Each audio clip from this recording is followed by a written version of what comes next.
Hello guys! For today's video, andito pala ako sa The Medical City.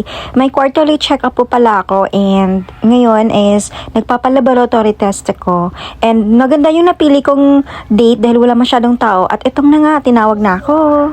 At pagkatapos kong magpalaboratory, syempre kakain na.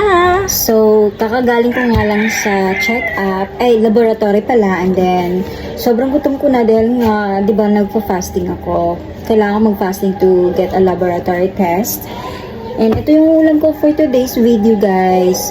Fried chicken na may sausawan and is maanghang and hindi maanghang. And I have also shawarma. Diba? And may dessert din ako, guys. Tawag dito is cake in a cup. Diba? And nakakita ako ng mango apple. So, bumili